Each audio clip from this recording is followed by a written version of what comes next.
নমস্কার বন্ধুরা, মালয়েশিয়ায় বাঙালিয়ানার একটি নতুন রেসিপিতে সকলকে স্বাগত।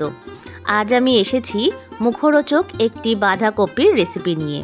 বাঁধাকপির বিভিন্ন রেসিপি খেলেও এই রেসিপিটা কিন্তু সম্পূর্ণ আলাদা এবং সম্পূর্ণ নিরামিষ। এই রেসিপিটা চটজলদি মাত্র একটি মশলায় বানিয়ে দেখাবো। আর রেসিপিটা কিন্তু খেতে ভীষণ মুখরোচক হয়। যে কোনো নিরামিষ দিনে কিংবা গোপালের ভোগের নিবেদনেও কিন্তু এই রেসিপিটি বানিয়ে দেওয়া যেতে পারে। তাহলে চলুন রেসিপিটি দেখে নেওয়া যাক। আশা করছি আজকের রেসিপিটি সকলের ভালো লাগবে। যদি ভালো লেগে থাকে লাইক, শেয়ার এবং কমেন্টস করবেন। আর নতুন বন্ধুরা চ্যানেলটিকে সাবস্ক্রাইব করে আমার প্লিজ পাশে থাকবেন। তাহলে চলুন রেসিপিটি শুরু করে নেওয়া যাক। এই বাঁধাকপির রেসিপিটি বানানোর জন্য আমি একটি মিডিয়াম সাইজের বাঁধাকপি নিয়ে সেটাকে এরকম ছোট ছোট টুকরো করে কেটে নিচ্ছি। বাঁধাকপি কাটতে যদি বেশি সময় মনে হয় একটু বড় টুকরো করেও কিন্তু বাঁধাকপিটা কেটে নিতে পারেন। এতে কিন্তু স্বাদের কোনো চেঞ্জ হবে না। দেখুন আমি বাঁধাকপিটাকে ঠিক এই রকমভাবে কেটে নিচ্ছি। সম্পূর্ণ বাঁধাকপি কেটে নেওয়া হয়ে গেলে একটা পাত্রে আমি তুলে নিলাম। এবার দেখাচ্ছি আমি কিভাবে কেটেছি। যত সরু করে বাঁধাকপিটা কাটা হবে তত সুন্দর কিন্তু বাঁধাকপিটা সিদ্ধও তাড়াতাড়ি হবে এবং খেতেও ভীষণ ভালো লাগবে। এবার নিয়েছি একটা প্রেসার কুকার, তার মধ্যে আমি সম্পূর্ণ বাঁধাকপিটা দিয়ে দিলাম। এবার বাঁধাকপিটা দিয়ে নিয়ে এর মধ্যে দিচ্ছি 1 চামচ পরিমাণে হলুদ। আর কিন্তু লবণ আমরা দেব না। এবার হাফ কাপ জল দিয়ে প্রেসার কুকারটাকে ঢাকনা দিয়ে আটকে দেব। এটাকে মোটামুটি 2টো সিটি দিয়ে আমাদের নামিয়ে নিতে হবে। 10 থেকে 15 মিনিটের মধ্যেই প্রেসার কুকারে কিন্তু সিটি পড়ে যাবে। তাই এবার গ্যাসটা অফ করে আমরা ঢাকনাটাকে খুলে নেব। ঢাকনাটা খুলে নিলাম। দেখুন বাঁধাকপির পরিমাণটা কতটা কমে গেছে এবং জলও কিন্তু সামান্য আছে।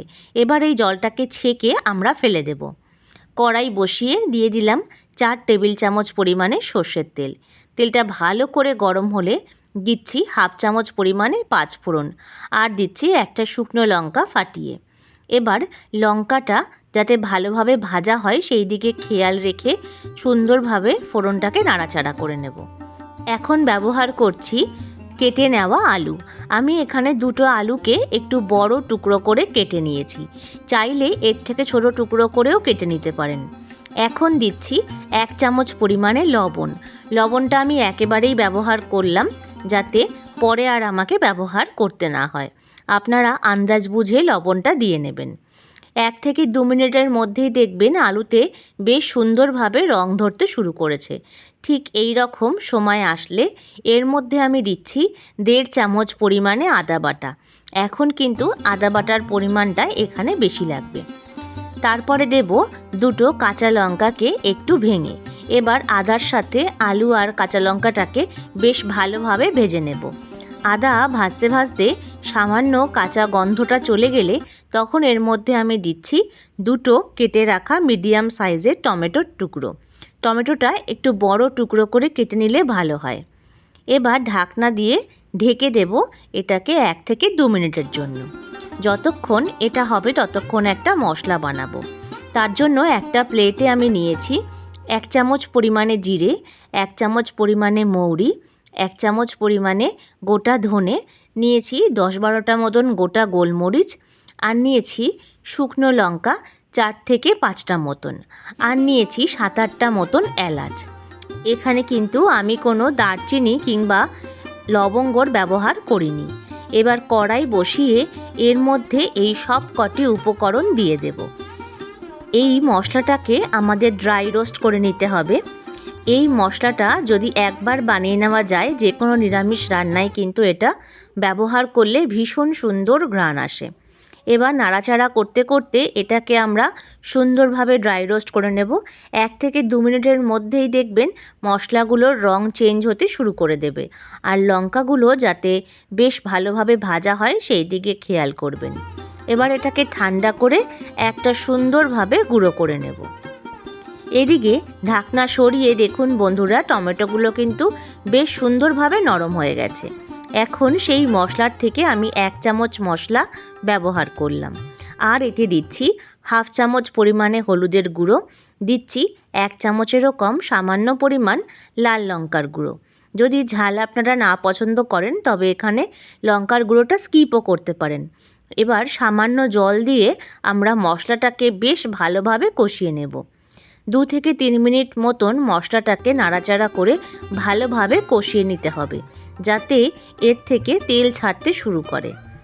দেখুন বন্ধুরা, তেল সুন্দরভাবে ছেড়ে গেছে, তাই এবার বাঁধাকপিটা আমি দিয়ে দিলাম।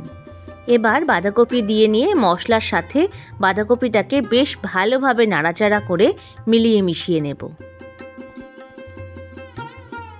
আজকের রেসিপিটা কে কোথা থেকে দেখছেন অবশ্যই কমেন্ট বক্সে জানাবেন। আপনাদের ধন্যবাদ জানাতে পারলে আমি ভীষণ আনন্দিত বোধ করব। দেখুন মশলাটা কিন্তু বেশ ভালোভাবে কফির সঙ্গে মিলেমিশে গেছে। এবার ঢাকনা দিয়ে ঢেকে দেব 2 মিনিটের জন্য। 2 মিনিট পরে ঢাকনা তুলে দিলাম। বাঁধাকপির থেকে বেশ জলটা যতটা বেরিয়েছিল অনেকটাই কিন্তু শুকিয়ে গেছে, আর তাই একবার খুন্তির সাহায্যে ভালোভাবে নাড়াচাড়া করে দিচ্ছি, যাতে বাঁধাকপিটা আরেকটু গা মাখো মাখো হয়। এখন আমি দিচ্ছি 1 চামচ পরিমাণে চিনি আর দেব 1 চামচ পরিমাণে ঘি, যাতে স্বাদটা সুন্দর আসে এবং নিরামিষ রান্নায় একটু ঘি দিলে ভালোই লাগে। তারপর খুন্তির সাহায্যে এটাকে ভালোভাবে নাড়াচাড়া করে নেব। আমাদের কিন্তু নিরামিষ বাঁধাকপি একেবারে রেডি। এইভাবে একবার বানিয়ে দেখবেন, আশা করছি সকলের ভালো লাগবে। যদি ভালো লেগে থাকে লাইক, শেয়ার এবং কমেন্টস করবেন, আর নতুন বন্ধুরা চ্যানেলটিকে সাবস্ক্রাইব করে আমার প্লিজ পাশে থাকবেন। প্রত্যেকে ভালো থাকবেন, সুস্থ থাকবেন, অনেক আনন্দে থাকবেন। রেসিপিটা বাড়িতে বানিয়ে জানাবেন কেমন লাগলো।